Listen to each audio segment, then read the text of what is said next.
わしの目的は生きて妻に会うこと。命を懸けるつもりなど毛頭ない。だから命以外は全て懸ける。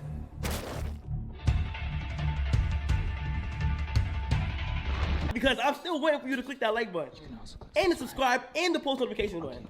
It feels like just yesterday, Hell's Paradise came out with its first season. In fact, I remember the first time when I made a video about it and it popped off. It was the first video I ever made on YouTube that popped off. And I remember looking back at that time where I was just so excited about what this anime was representing. Basically the sort of gory, dark island element where these people who are prisoners are being forced onto this island. And you kind of knew that a lot of bad stuff was going to happen because they were accompanied by sort of like officers in a sense. So I was like, oh, people are going to get slimed out a lot. And I was really excited, and the first season delivered that. It was filled with a lot of action, deception, and a lot of other weird stuff that we would later learn. And I found this anime to be fantastic. It was amazing, really. It was one of my favorite anime of that season, and I think it ended up being my own personal anime of the season. So it did an amazing job. So when I learned that season 2 was coming out at the beginning of this year, I was really excited because it had been a minute, and I felt like Hell's Paradise deserved its own moment, because there's been this sort of whole idea that Hell's Paradise is competing with Chainsaw Man and JJK, right? In a sense, I think they're grouped as a dark trio, and I felt like season 2 was going to maybe be its moment where it would break out, because with the other two, they've had their moment. JJK did it with season 2, Chainsaw Man did it recently with the movie. A season or a moment that would change its perception and really elevate it to another level.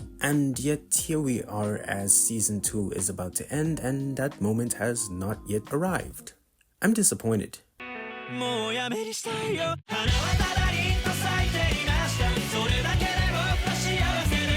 Now, before I actually talk about what's been happening within this season, I should give you at least the premise of the anime so you know what's gonna happen. And basically, it's pretty simple. It's about a bunch of people. You know, your classic people who did crimes have an opportunity to get free. So this sort of shogun, I believe, basically gives them an offer where if they go to this mysterious island and get this elixir of life, basically immortality, they're free. Now, I will not lie to you, that seems like the lamest deal ever, because you're allowing someone to become immortal in exchange for you just being free. You could get arrested all over again, which is another story. So I was like, that's kind of a lame deal. But in that situation, they didn't really have an option. Side note, please don't spoil, but I just have a question for those who really like and know like Hell's Paradise. How did they arrest Gabimaru, considering what he does in season 1 and season 2?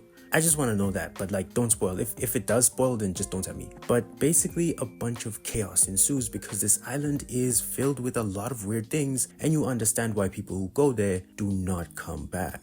And that's basically the premise of this anime. So now, when it comes to season 2, going into it, I had the same expectation. The thing about this anime that really excelled, that I really enjoyed about the first season, was the deception. I liked it. They had so many different characters from so many different worlds, so it always made their interactions interesting, because sometimes it would end up in a crazy fight, or would just end up in a situation where they work together, but then they can't trust each other, so it's like fun. So going into the second season, it delivered the same thing. What happens is that at the beginning of the season, Gabimaru gets into a fight with Chobe, which is epic, because this is what this anime does really well. You're watching a dude who's a ninja kind of fight a dude who's like a pirate slash mercenary dude. It was weird, but to not spoil too much, let's just say the mercenary dude's not normal anymore. But yeah, so you get this epic fight in which you're seeing some crazy action, and it's just like, damn, the season's just started and it's filled with action. And of course, Gabimaru goes for his classic move where he bites people on the neck. He's done this twice now. I weirdly like that that's like his signature move, in a sense, that he'll literally just bite your neck off. But the thing about this is that that element of desperation is gonna be pretty key in terms of this season, because after that whole epic fight, some things kind of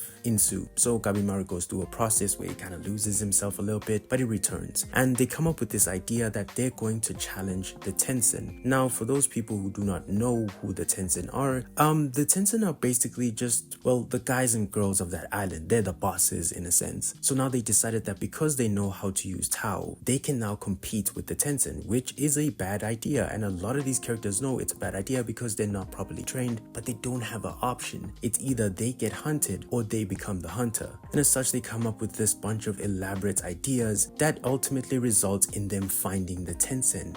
But then it turns out that they actually got tricked, and then the entire season just elevates more. Now, mind you, I'm basically almost describing the entire season as vaguely as possible. But the thing is, throughout the season, I was watching this anime and thinking to myself like, okay, I get what's going on and it's okay, but it's not what I thought was going to be this breakthrough season for this anime that was gonna really blow it up in a sense. It was still the same old things. In fact, I felt like it was a bit rushed because even their plan is rushed. I was waiting for this so-called moment, but instead it felt like this entire season was passing by so quickly, but it didn't have the necessary substance that it needed until they started fighting the Tencent, and then it finally hit me. The thing that I actually noted a bit earlier about Gabimaru in terms of his desperation is almost symbolic of this entire season, because when you watch Gabimaru fight, he has this ideology and this whole thing where it's like, I will do anything I have to win. Within the season, what you're gonna see is a bunch of people from different places, different worlds, different styles, being so desperate to return home that they will do anything. And that is literally facing monsters at this point, who they know they're at a disadvantage at. And once that plan breaks through, it actually elevates the anime more, because within that desperation, as they're basically struggling with a lot of these Tencent, you learn more about the key motivating factors of these people and what drives them to succeed and sometimes fail in some certain situations.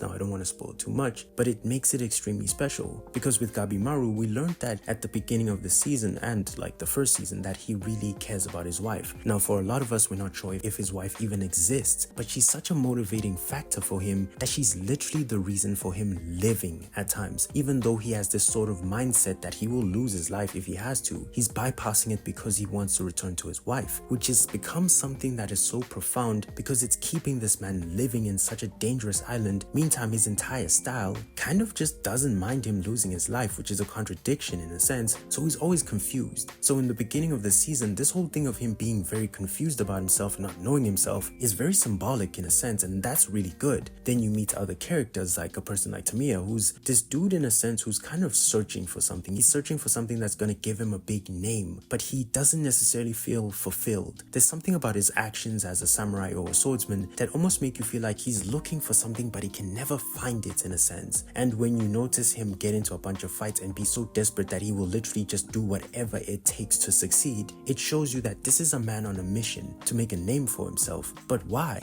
And this is a common trend within the entire season. A lot of these characters go through a moment where they really challenge themselves as to why they're fighting so hard for their own lives, which is something that is so beautifully profound, because with each of these moments where these Tencent are exposing them for the fact that they're basically underbaked and they're not at that level yet to compete with them, it's where they find their true selves. It's kind of this sort of moment for these characters where initially you just saw them as grandiose characters who are really powerful and strong, who are good or bad depending on the situation. You start to learn more about them as people and the choices that they make. They are literally willing to put their lives on the line for what they want, for what they care about, but also at times you see them in a different way, because initially you had this view that everyone is here because they just want to survive and then go home, but now here they are sacrificing their lives to make certain choices for the betterment of others, which seems weird because these were so-called bad people at the beginning, but it's not like that. Instead, you learn that they're totally different, and even the so-called officers have a side to them where some of them feel shame about who they are and feel like they're posers, and it's extremely fascinating. So instead of these whole grandiose fights that I thought that were gonna happen, the season decided that it was going to be a season that was just gonna throw you into desperation to really expose who you are as a person, specifically the characters. And this was an amazing idea because they went beyond what was expected. Instead of a season maybe that was going to try and capture us with a lot of action by them basically fighting these bosses, it really feels at times like the battles themselves, even though they're really impressive, take a step back.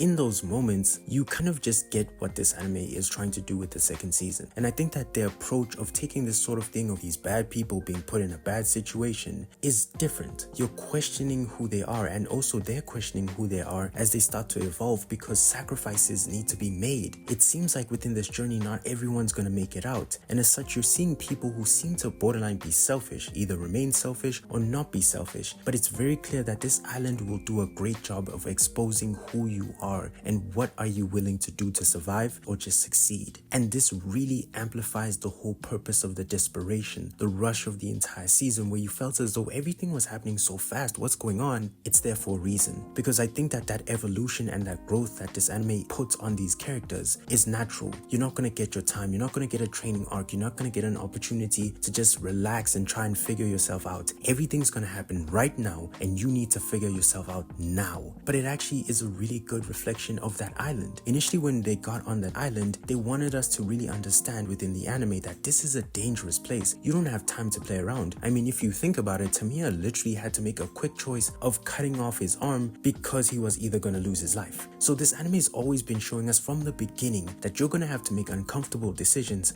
now, because in these moments you're really seeing these characters evolve more and more and more. And this is one of the things as to why I think this season's so special. Despite the fact that it might maybe have the most generic sort of storyline, it's amazing. This then now brings me to another thing about this anime, the whole process of delusion. The thing that I enjoy so much about this anime is that you really see that these people are extremely delusional, and this goes to the whole element of like who you are. Chobei is a person who literally was finessing the Tencent. These are dangerous people, but he literally was willing to betray them and was setting them up because that's just who he is. A person like Tamiya had a moment that was so profound that I literally went on my other like shorts channel and just lost my mind. And he looks at this Tencent and is like, you're sexy, strong, and I'll be famous if I unalive you. And I was like, oh my gosh, and I fainted. And then I woke up again, and then they were fighting. It's these grandiose moments that still make it fun, because I kind of thought that when everything was going to get real, they would lose their little bit of like delusional aspects. No, this is where this anime is still really fun, because in these dire moments, these characters still stay true to who they are. They're not now these goody two-shoe people who are now like fixed and they've evolved and they're in this situation. No, they're still who they are, but they're going to grow, in their own twisted ways. It just has this element of comedy and fun to it. Instead of always just being this anime that's dark and twisted, you have funny moments in it that make it very funny.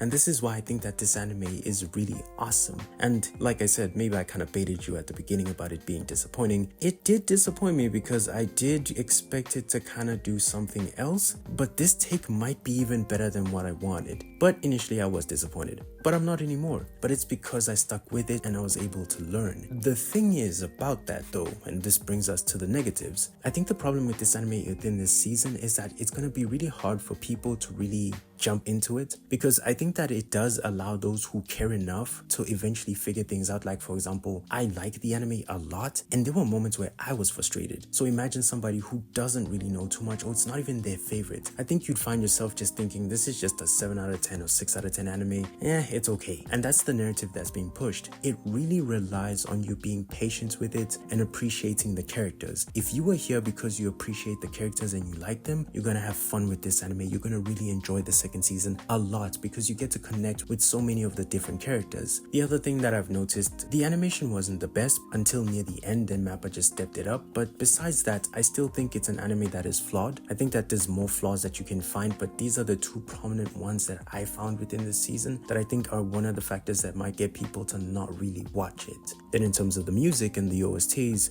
amazing. The opening's like cool because it's got this vibe and it's got this action thing. I really like it. And the ending, that somber note that it had every single episode when it would end, it really amplified this sort of vibe of them being in this situation that's bad. I love the selection that they made in terms of the music. It fits the vibe perfectly. The beginning is frantic, energetic, and it's got this vibe that, yeah, we're gonna just do what we have to do, even in terms of the lyrics. Then at the end, it's sort of this sad sort of realization. And if this was planned, this is genius. Like, this is amazing. The music is fabulous. So overall, what do I think of this season? I think this season's a really good season. I think it's a season that was very fun. I think it was a season that I'll remember, and it's a season that has helped me and other people get closer to the anime. And I think that even though it might not reach the heights that some people might have expected, I think that the direction that it took this season allowed us as fans to have a closer connection to these characters that we thought we knew, but we didn't truly know. And for that, I have to applaud it. This season's been awesome, and I can't wait for the next season. I'm gonna miss this anime.